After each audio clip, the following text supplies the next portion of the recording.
Uniformly accelerated motion के जो हम क्वेश्चंस कर रहे हैं क्लास में, उसी में और टाइप ऑफ क्वेश्चंस नोट करें। नेक्स्ट क्वेश्चन है ए स्टोन, आप नोट करें question. A stone dropped from the top of A tower is found to travel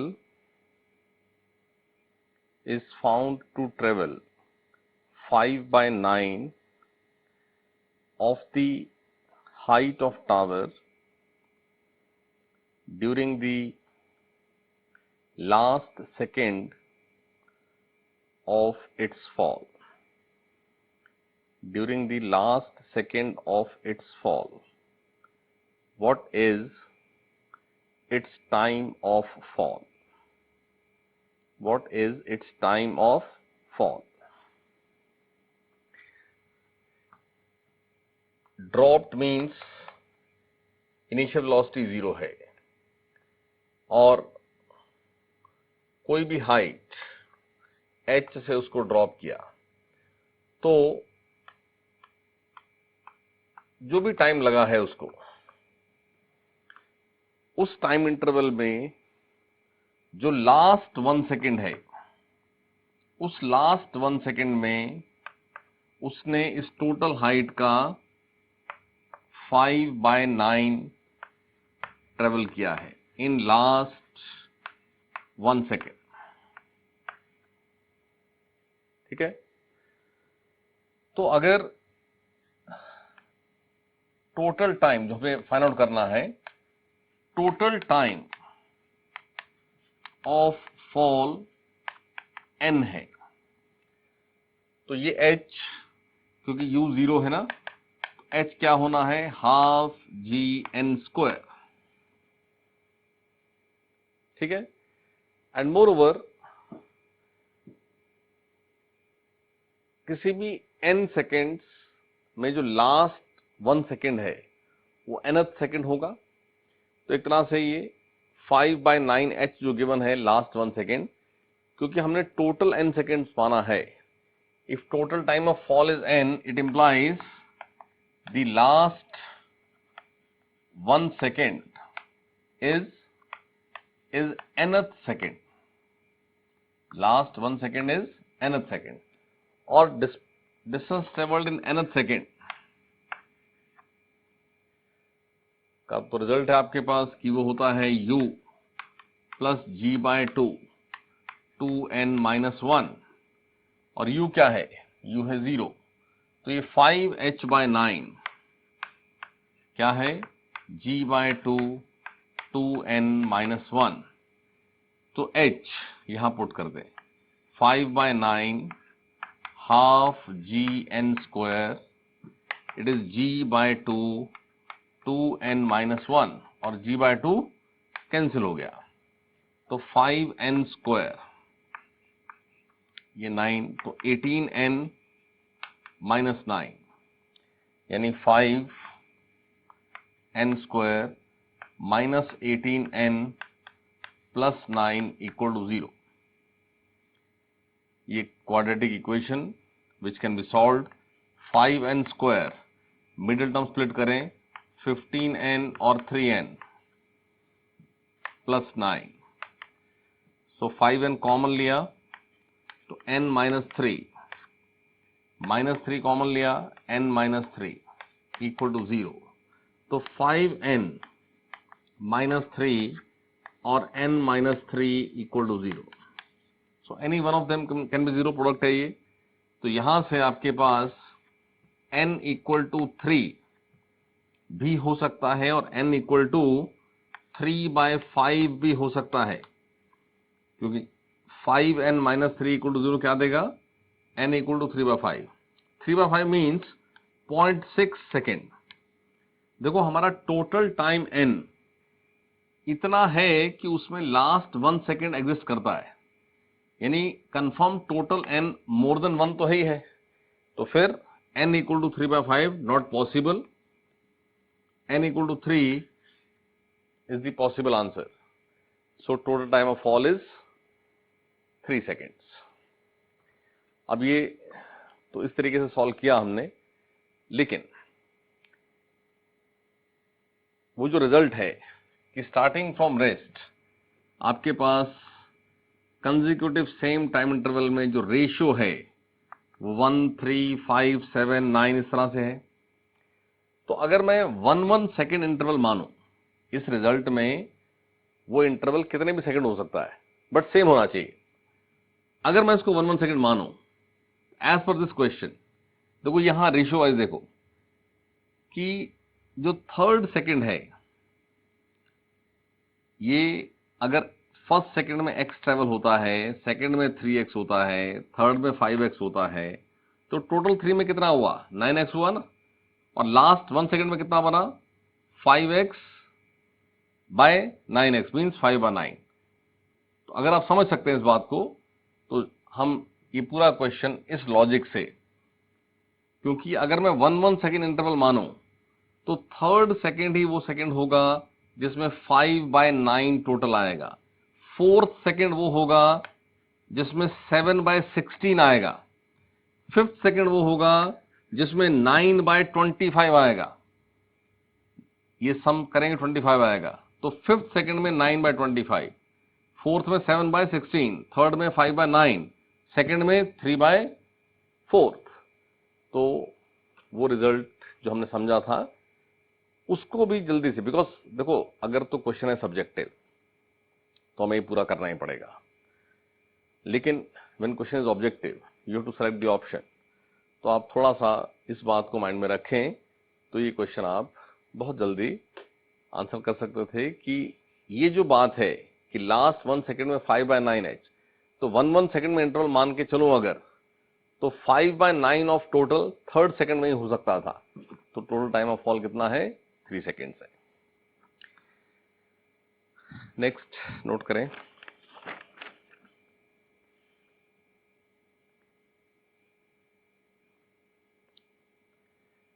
a ball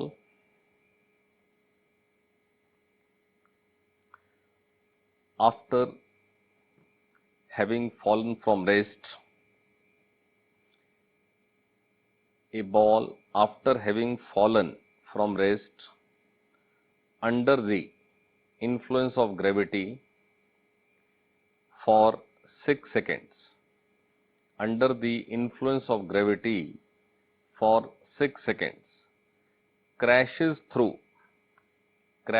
through a horizontal glass plate, crashes through a horizontal glass plate, comma, thereby losing 2/3 यानी 2/3 of its velocity, thereby losing 2/3 of its velocity, full stop.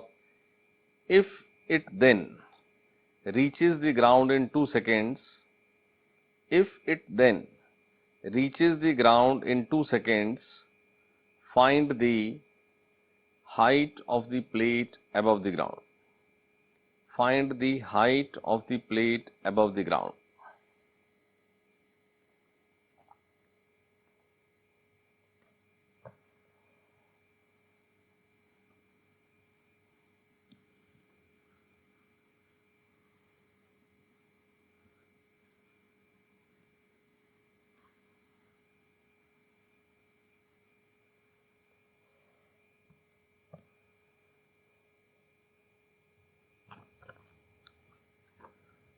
देखो question में drop किया है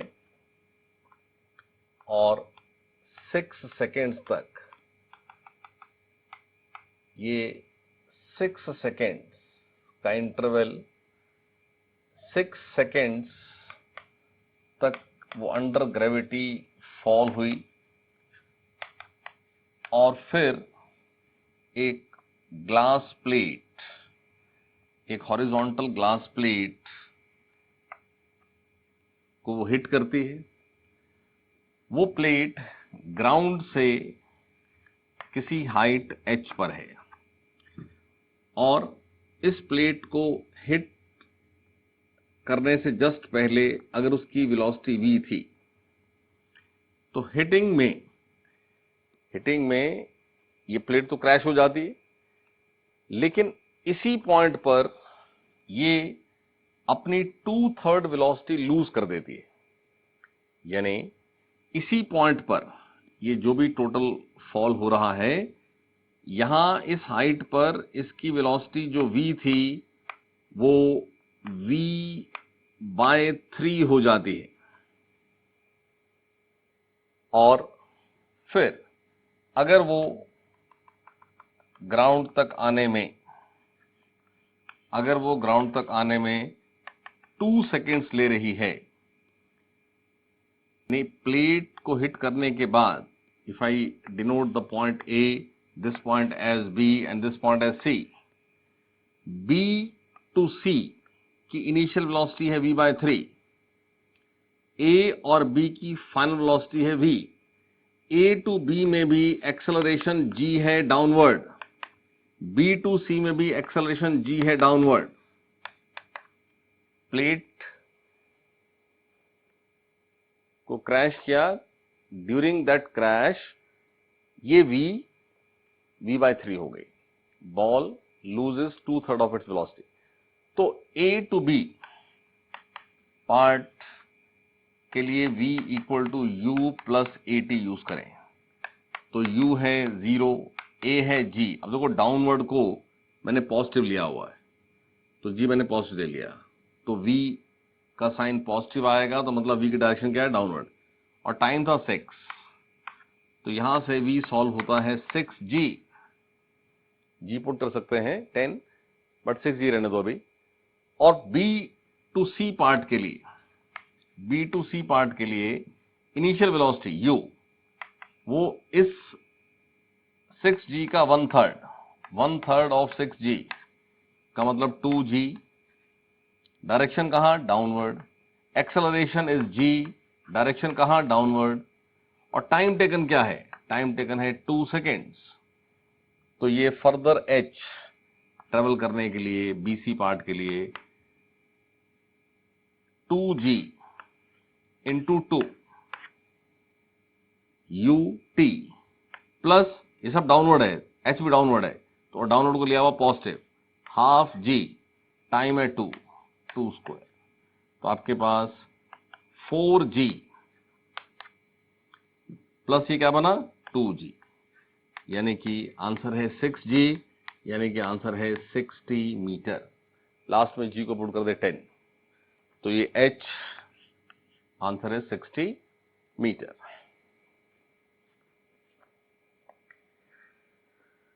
next,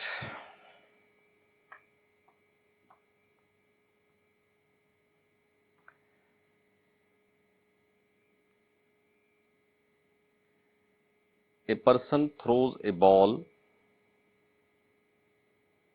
vertically upwards. A person throws a ball vertically upwards and catches it after 6 seconds.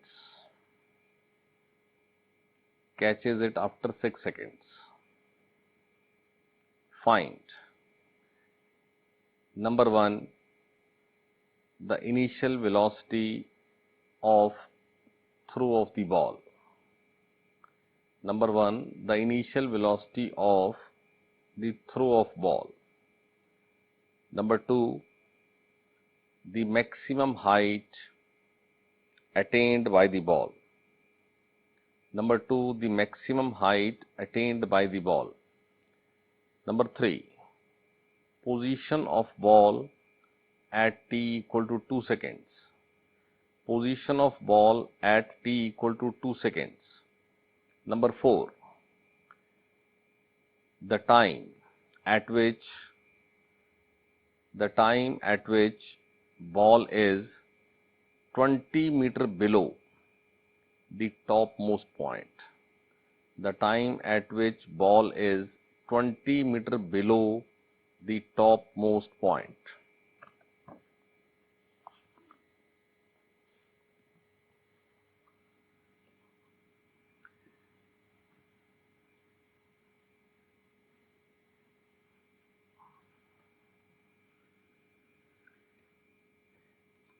एक point on the ground से एक ball को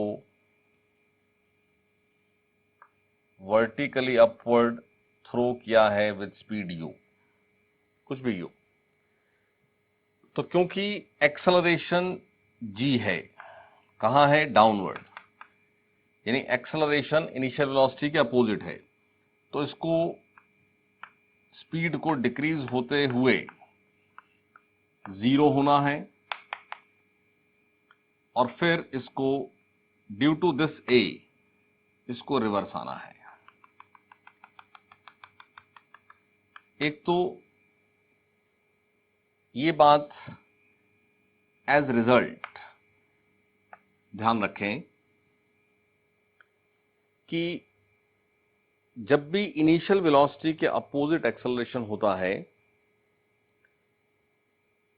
तो इस वेलोसिटी को 0 होकर के रिवर्स इसी ए की डायरेक्शन में जब इसने स्पीड अप होना है तो आपके पास ये ए टू बी जो अपवर्ड जर्नी है और बी टू ए जो डाउनवर्ड जर्नी है, ये दोनों सिमेट्रिक होते हैं।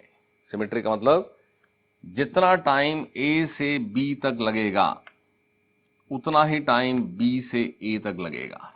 ये बात आप एज रिजल्ट याद रखें। समटाइम्स क्वेश्चन में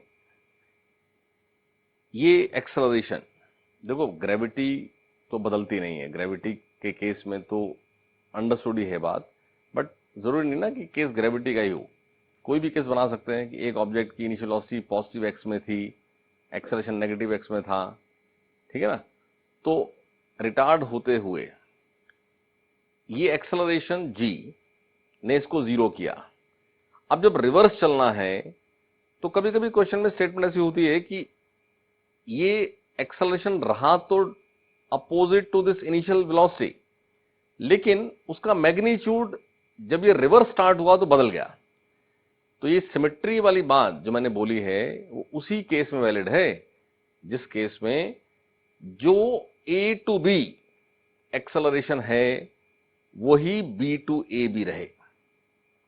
ये ऑब्जेक्ट इस स्ट्रेट लाइन पे चलता हुआ वेलोसिटी इसकी अपोजिट हो जाए, अगर इसका एक्सेलरेशन का मैग्नीट्यूड और डायरेक्शन नहीं बदलता है तो ये अपने आप में कंप्लीट केस, ऊपर जाना और नीचे आना कंप्लीट केस यूनिफॉर्म एक्सेलरेशन ही माना जाएगा।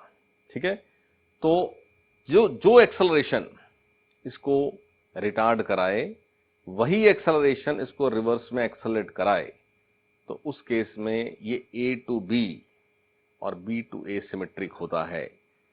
समटाइम्स क्वेश्चन में बात बदलते हैं, केस ये है कि ये स्लो डाउन होके 0 हुआ और रिवर्स में स्पीड अप हुआ, लेकिन जाते हुए एक्सेलरेशन का मैग्नीट्यूड अलग था और आते हुए अलग था। ऐसे केस में ये सिमेट्री वाली बात नहीं एप्लीकेबल होगी, ये ध्यान रखिएगा। लेकिन यहां ये सेम है तो यहां एप्लीकेबल है। यानी अगर क्वेश्चन में ये कहा गया है कि ये 6 सेकेंड्स के बाद वापस आ जाता है, क्वेश्चन में क्या है कि एक पर्सन ने बॉल थ्रो किया और 6 सेकेंड के बाद कैच किया, इसका मतलब ए से बी हाईएस्ट पॉइंट तक जाना, वेलोसिटी का 0 होना और फिर रिवर्स आना, ये टोटल जर्नी का टाइम कंज्यूम्ड है 6 सेकेंड्स, जिसमें जाना भी होना है 3 सेकेंड्स और आना भी होना है 3 सेकेंड्स। तो जो अपवर्ड मूवमेंट हुआ, अपवर्ड ए टू बी, इस मूवमेंट में final velocity 0, initial velocity upward तो प्लस यू, मैं अपवर्ड को प्लस ले रहा हूं, और डाउनवर्ड क्या हो जाएगा, माइनस जी, और टी कितना, 3। कंप्लीट आना जाना टाइम था 6 सेकेंड्स, तो खाली अब जाना कितना होना है, 3 सेकेंड्स। तो इसको आपने सॉल्व किया तो यू आ जाता है 3g, यानी कि 30 मीटर पर सेकेंड। ये जो क्वेश्चन है कि उसका हाईएस्ट पॉइंट तक जाने में जो इनिशियल वेलोसिटी ऑफ थ्रो था वो कितना है, जो फर्स्ट पार्ट है, उसका आंसर है 30। देन सेकंड पार्ट पूछा है कि उसने मैक्सिमम हाइट क्या अटेन की। तो दो वे से कर सकते हैं। अब u आ चुका है तो a टू b का h भी ढूंढ सकते हैं, या आप रिवर्स में चलो। रिवर्स में b टू a जो डाउनवर्ड ट्रेवल हुआ तो भी तो सेम h ही तो हुआ।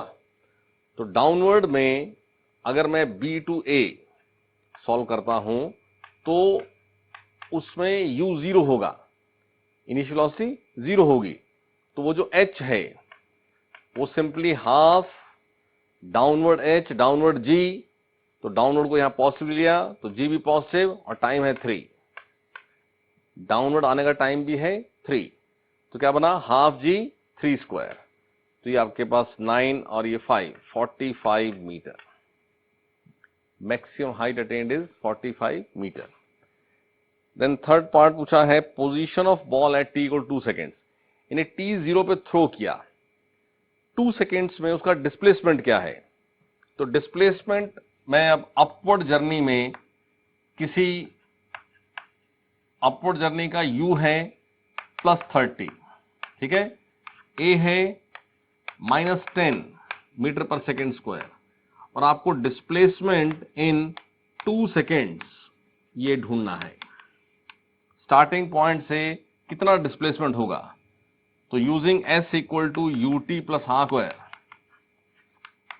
ये आपके पास s इज 30 इंटू 2 और माइनस हो जाएगा हाफ इंटू 10 इंटू 2 स्क्वायर, तो ये आपके पास 60 माइनस 20 यानी कि 40 metre.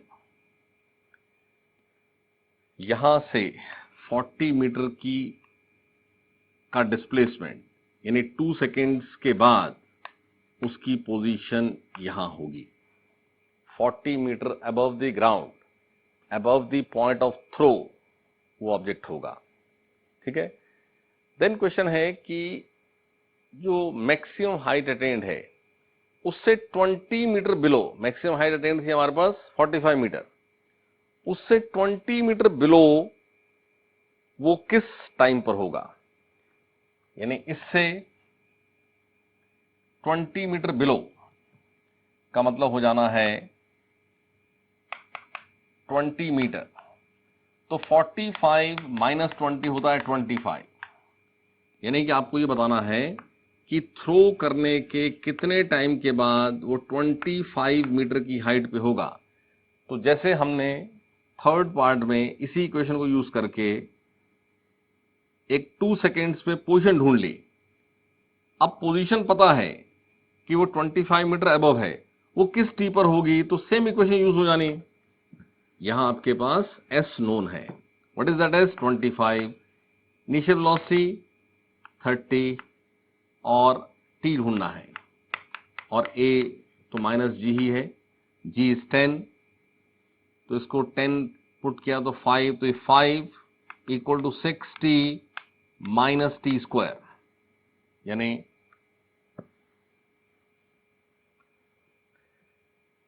T square minus 60 plus 5 equal to 0, ठीक है।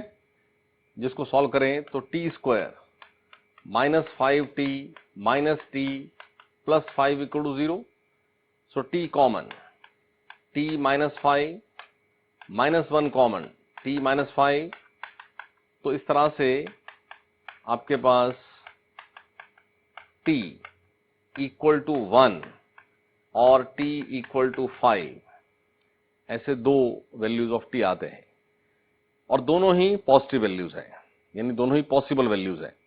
अब आप समझे कि दो आंसर्स क्यों आए, क्योंकि जिसको आपने अपवर्ड थ्रो किया, क्वेश्चन में ये पूछा है कि थ्रो करने के कितने टाइम के बाद वो 25 मीटर की हाइट पे होगा।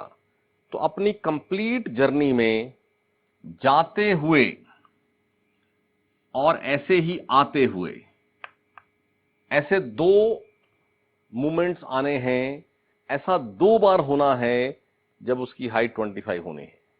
एक बार जब उसकी वेलोसिटी की डायरेक्शन अपवर्ड होगी, यानी कि अप जाते हुए, और एक बार डाउन आते हुए। तो इसमें जो टाइम कम है यानी ये तो t0 था, ये t0 था। अब जाते हुए जो इस हाइट पर है तो उस समय 1 सेकेंड हुआ है, और रिवर्स आते हुए टाइम यहीं से काउंट हो रहा है, जब वो इस पॉइंट पर है तो सेकंड आपका आंसर ये है। अरे समझ में, 0 से t0 से 1 सेकेंड के बाद वो इस हाइट पर होगा, और यहीं से काउंट करें तो 5 सेकेंड्स के बाद दोबारा यहां होगा।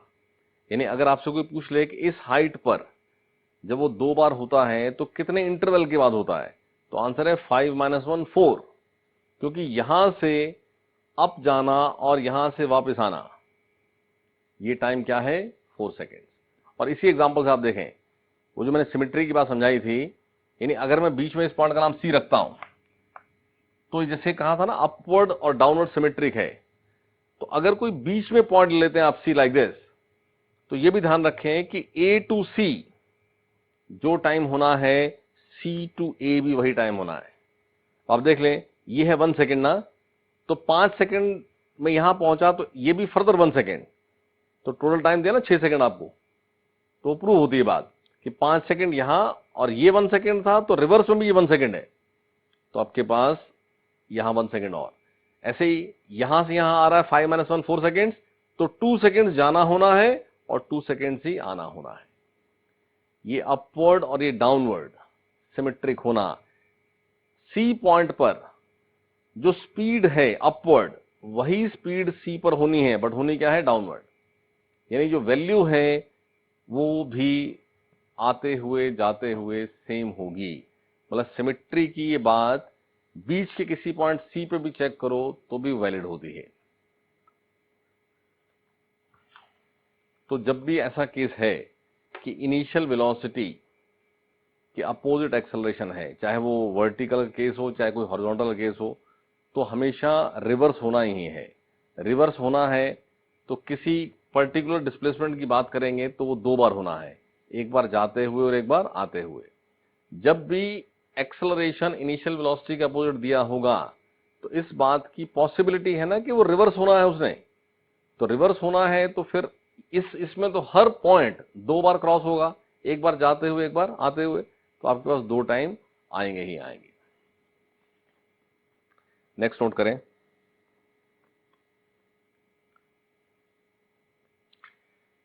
a ball is projected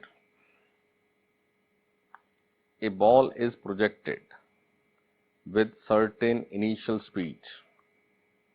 A ball is projected with certain initial speed and it appears at height y. A ball is projected with certain initial speed and it appears at height y at 2 different time t1 and t2. It appears at a height y at 2 different time t1 and t2. Find number 1 initial speed, number 2 maximum height attained, and number 3 the value of y. Find number 1 initial speed, number 2 maximum height attained, and number 3 the value of y. ये जैसा example किया है वैसा ही case, एक object को आपने upward throw किया और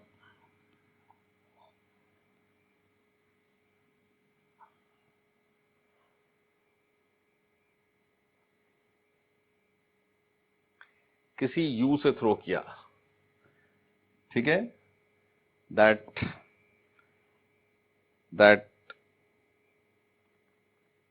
यू इज नॉट गिवन, लेकिन ये टोटल हाइट जिसको मैक्सिमम हाइट बोलते हैं ये कुछ h है, लेकिन अप जाते हुए हाइट y पर ये 2 टाइम के बाद होता है t1 एंड t2। समझे इस पॉइंट को, ये 2 टाइम होने ही हैं, एक बार जाते हुए एक बार आते हुए, यानी t0 के बाद t1 टाइम A से इस C तक का टाइम t1 और A से सी, बी और वापस सी, यहां तक का टोटल टाइम है T2। ये मीनिंग इस बात का, ठीक है। तो इसका U क्या है, इसका मैक्सिमम हाइट क्या है, और साथ में ये भी पूछा है कि ये Y क्या है। तो जो भी Y हो,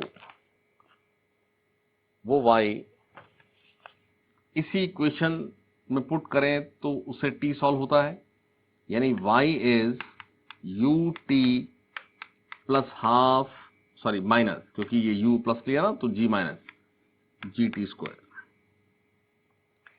हमने जब डाटा गिवन था, जब U की वैल्यू नोन थी, Y की वैल्यू नोन थी, तो इस क्वाड्रेटिक इक्वेशन को ही हमने सॉल्व किया था। यानी जो पिछले एग्जांपल में 1 और 5 क्वाड्रेटिक इक्वेशन के फैक्टर्स आए थे, या बोलते हैं रूट्स आए थे। देखो थोड़ा सा मैथ्स आपने जो 10 तक पढ़ा हुआ उसकी भी हेल्प ले सकते हैं।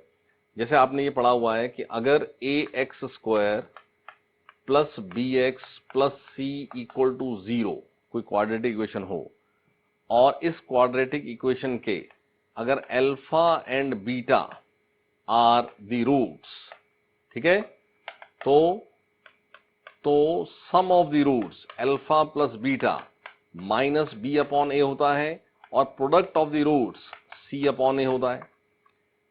तो ऐसे ही यहां इसको एक बार सॉल्व कर लें तो ये 2y equal to 2ut minus GT square है, यानी कि ये है GT square minus 2ut plus 2y equal to 0। और इस क्वाड्रेटिक इक्वेशन के दो रूट्स हैं T1 एंड T2। तो अगर T1 and T2, if T1 and T2 are the roots, then sum of the roots T1 plus T2, it is minus b upon A. b क्या है, x का coefficient, यहां पर t में quadratic है ये, तो t का कोफिशिएंट क्या है, माइनस 2u, तो minus of minus 2u upon t square का कोफिशिएंट क्या है, g, तो g, तो यहां से माइनस कैंसिल हो गया, यानी g into T1 plus T2 bye 2, ये आपके पास u आ गया। जो इनिशियल वेलोसिटी पूछा है उसका आंसर आ गया g into T1 plus T2 bye 2। और सेकंड हमें ये टोटल h भी बताना है। देखो इसका h तो एक बहुत क्विक सॉल्व हो सकता है। कैसे, ये T1, तो रिवर्स में C टू A भी T1, तो A to B to C है T2 और C टू A है T1। So what is total time of light, it is T1 plus T2। T1 plus T2 अगर total आना जाना है तो खाली जाना क्या है, T1 प्लस T2 बाय 2, खाली आना क्या है, T1 प्लस T2 बाय 2, और रिवर्स में B टू A में U0 है। तो ये H ढूंढने के लिए टोटल टाइम ऑफ फ्लाइट आपके पास सॉल्व हो रहा है T1 प्लस T2। दोबारा देख लें इस बात को, यहां से यहां तक का टाइम T1 है, तो क्योंकि ये आना जाना सिमेट्रिक होता है तो रिवर्स में ये वापस आना भी क्या है, T1, और यहां से यहां तक का टाइम है T2, तो फर्दर T1, तो total time of flight is T1 plus T2, which implies कि B टू A जो टाइम टेकन है वो है half of T1 plus T2। तो B टू A में total distance travelled h in this time, और u है 0, तो half g T1 plus T2 square. ये सेकंड पार्ट ये हो गया, एक पार्ट ये हो गया। नाउ थर्ड पार्ट पूछा था y, तो इसी इक्वेशन में c upon a, what is c, c is 2y and what is a is g। तो T1 product of the roots T1 T2 is c upon a, c part is constant part, it is 2y, और a है t square का coefficient g। तो यहां से y solve होता है g/2 t1 t2।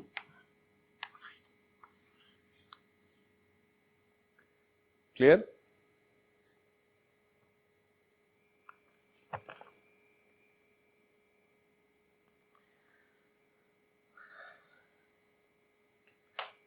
Next note करें example.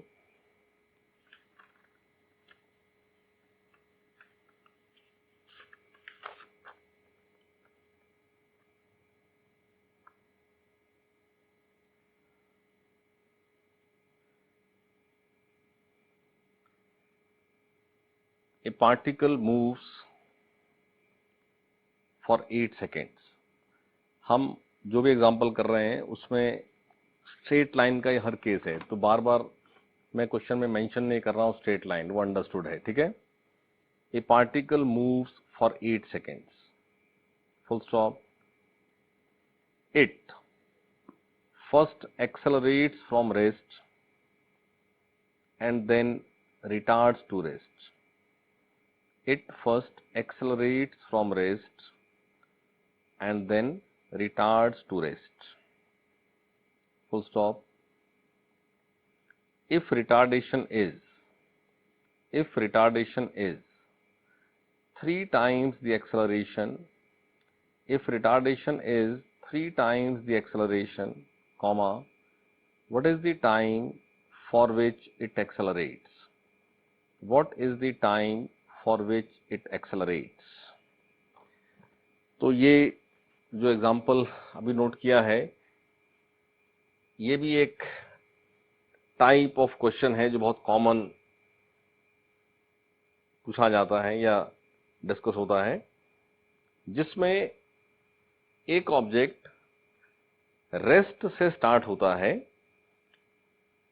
और एक्सेलरेट होता हुआ कोई स्पीड अटेन करता है और फिर रिटार्ड होता है और रिटार्ड होकर फिर रेस्ट में आ जाता है, ठीक है।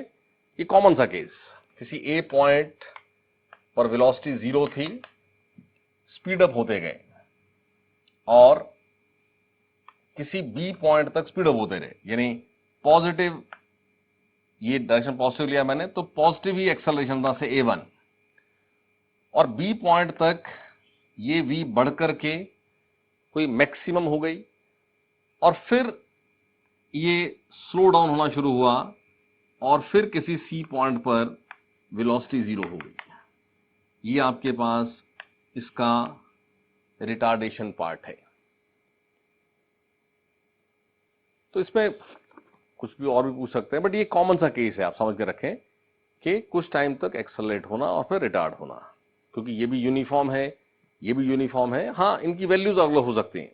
जैसे आप एक रेड लाइट पे खड़े हैं और लाइट ग्रीन हो गई, तो आप कार क्या करते हैं, स्पीड अप करते हैं। अब आगे फिर अगली रेड लाइट देख लेते हैं आप, तो फिर ब्रेक लगा देते हैं, तो कार स्पीड अप हुई और फिर ब्रेक लगी और स्लो डाउन होती हुई 0 हो गई। तो ये वही केस है, रेस्ट से चले, स्पीड अप होते हुए किसी बी तक आए और फिर ब्रेक लगा करके फिर रेस्ट पर आ गए। हाँ, ये पार्ट यूनिफॉर्म एक्सेलरेशन है, ये पार्ट भी यूनिफॉर्म है, बट ये एक्सेलरेशन कुछ भी हो सकता है और ऐसे ये कुछ भी हो सकता है। वैल्यूज का कोई आपस में सेम होना जरूरी नहीं है।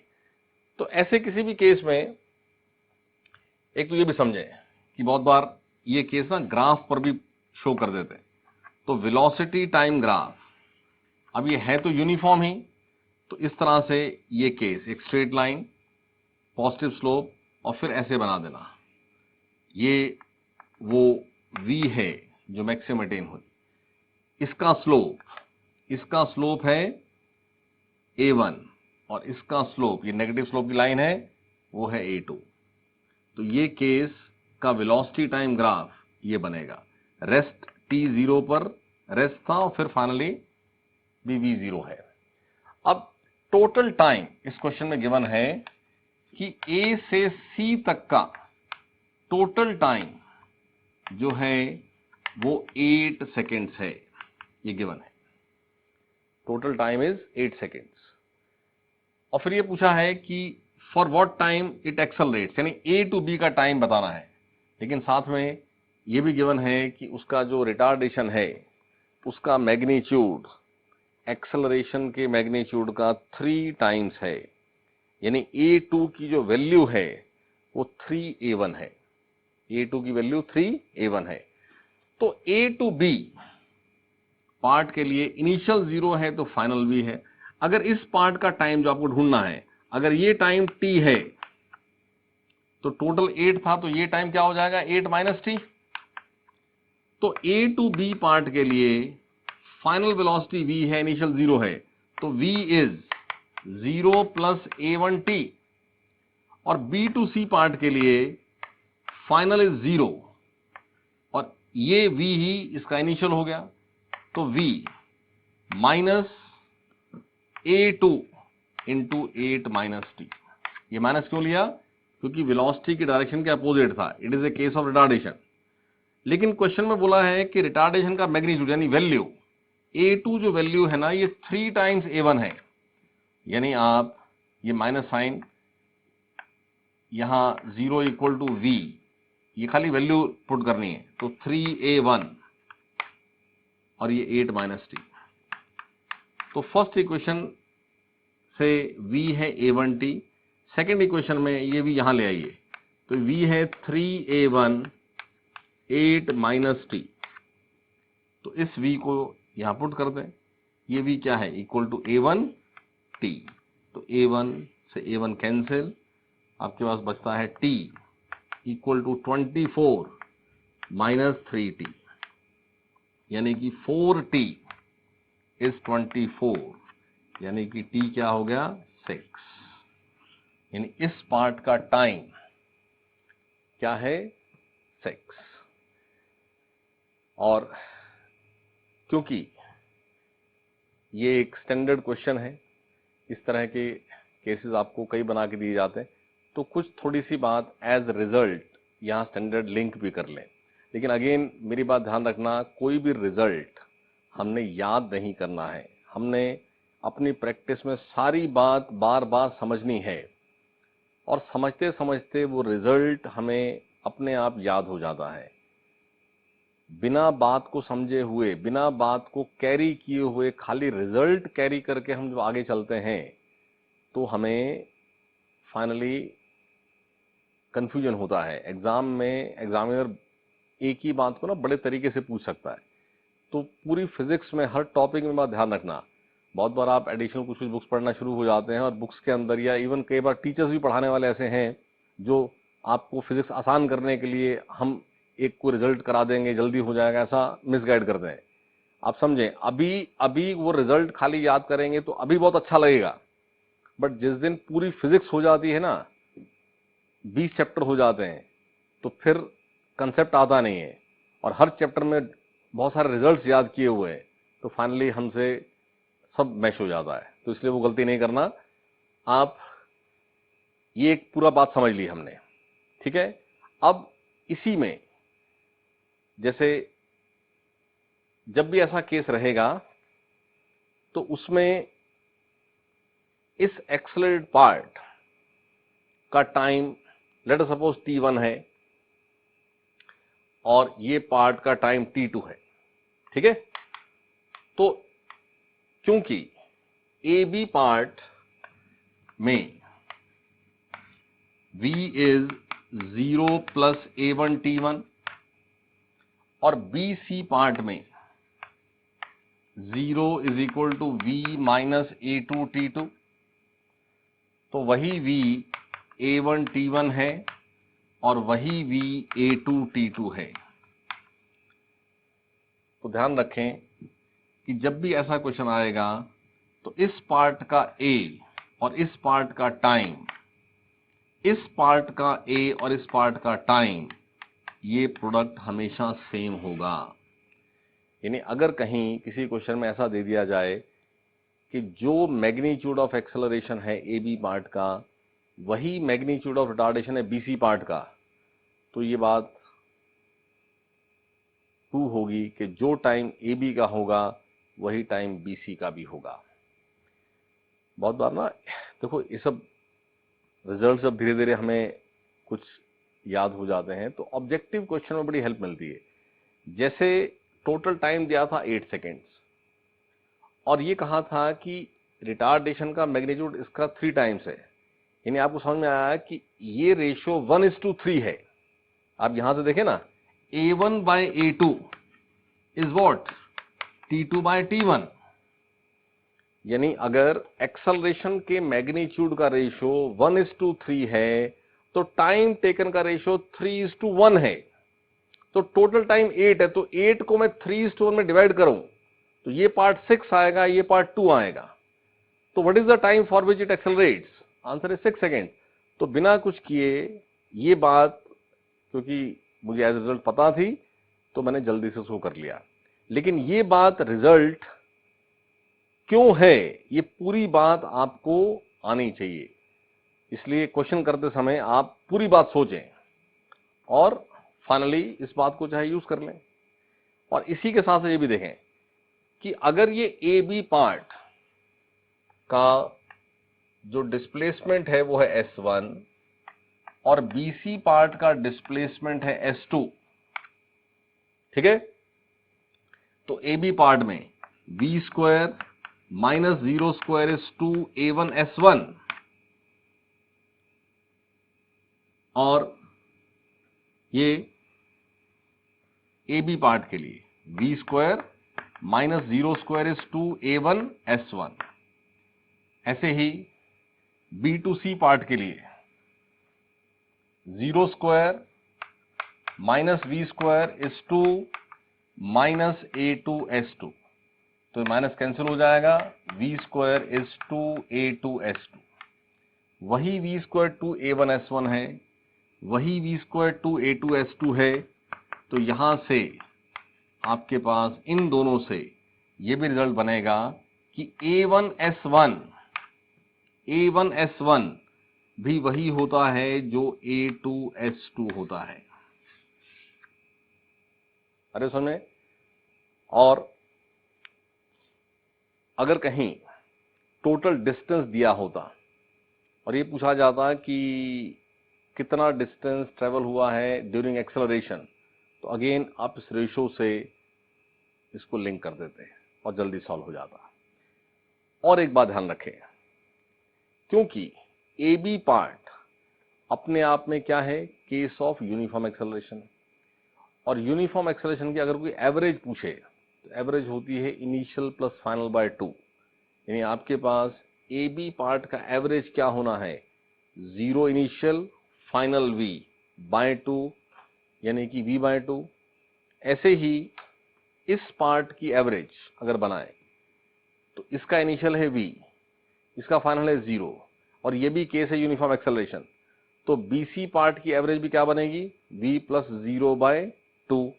तो ये बात भी एज रिजल्ट कि इस AB पार्ट का एक्सेलरेशन का मैग्नीट्यूड और BC पार्ट के एक्सेलरेशन का मैग्नीट्यूड आपस में डिफर भी करता हो, लेकिन क्योंकि दोनों ही अपने आप में यूनिफॉर्म एक्सेलरेशन के केसेस हैं और दोनों में जो इनिशियल फाइनल का पेयर है वो 0V ही है, खाली फर्क ये है कि AB में इनिशियल 0 है, फाइनल V है, और BC में इनिशियल V है, फाइनल 0 है।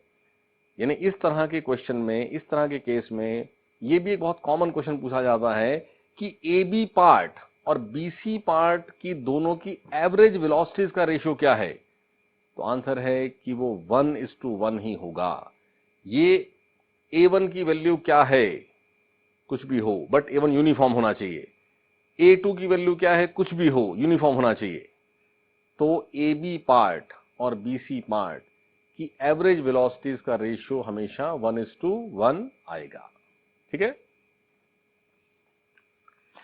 अब इसी में सम टाइम और एडिशन कर देते हैं, वो ये कि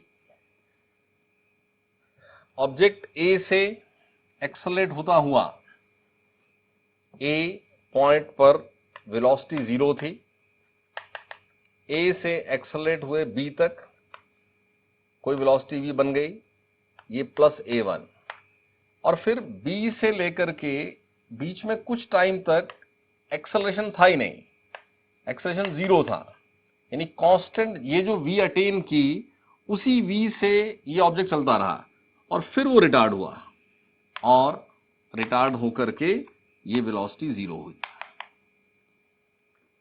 जो हमने पिछला एग्जांपल किया ना, उसमें ये बात भी कभी कभी ऐड हो जाती है कि BC पार्ट बीच में एक और आ गया। जब वेलोसिटी कांस्टेंट रही तो भी यहां ये सारी बात वैलिड होगी। अब समझिए कैसे, ये AB पार्ट का ये 0 और ये V, और CD पार्ट जो रिटार्डेशन है इसमें भी ये V और ये 0। तो ये सारी बात आपके पास इस एक्सेलरेटेड पार्ट और रिटार्डेड पार्ट के लिए अभी भी वैलिड रहेगी। यहां पर जो A1 T1 होगा, यहां पर जो A2 T2 होगा वो सेम होगा। इस पार्ट की एवरेज और इस पार्ट की एवरेज का रेशियो 1 होगा। इस पार्ट का A1 S1, इस पार्ट का A2 S2 ये सेम होगा, ठीक है। और अगर इसको इस केस का ग्राफ देखने जाओगे, बहुत बार ना क्वेश्चन स्टेटमेंट में नहीं है, ग्राफ बना के दे देते। तो ये ग्राफ, ये ए बी पार्ट देखो, जब ए कांस्टेंट हो गया ना तो वेलोसिटी टाइम स्ट्रेट लाइन होना है। ये पॉजिटिव स्लोप, फिर 0 स्लोप और फिर रिटार्डेशन। यहां तक ये ए बी पार्ट शो हो रहा है, यहां तक बी सी पार्ट शो हो रहा है और यहां पर सी डी पार्ट शो हो रहा है। ये केस ग्राफ पे शो किया जाएगा तो ऐसा होगा, ठीक है। एक इस तरह के केस का एग्जांपल भी नोट कर लें। देखें question, a car starts from rest. A car starts from rest and accelerates uniformly. A car starts and accelerates uniformly for 30 seconds. A car starts from rest and accelerates uniformly for 30 seconds to a speed of 72 km per hour. To a speed of 72 km per hour, comma, it then moves with uniform velocity. It then moves with uniform velocity and is finally brought to rest. And is finally brought to rest in 50 meter. And is finally brought to rest in 50 meter with a constant retardation. With a constant retardation. Full stop. If total distance traveled is 950 meter. If total distance traveled is 950 meter, comma, find the acceleration, comma, the retardation and the total time taken.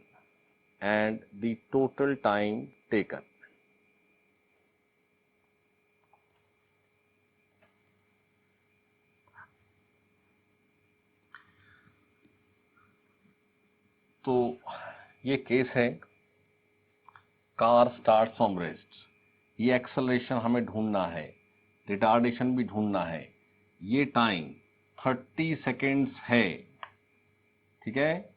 और जो v यहाँ acquired है वो v दिया है 72 kilometre per hour का मतलब 72 into 5/18 यानी कि 20 मीटर पर सेकेंड। ये जो v उसने एक्वायर की है वो है 20 मीटर पर सेकेंड।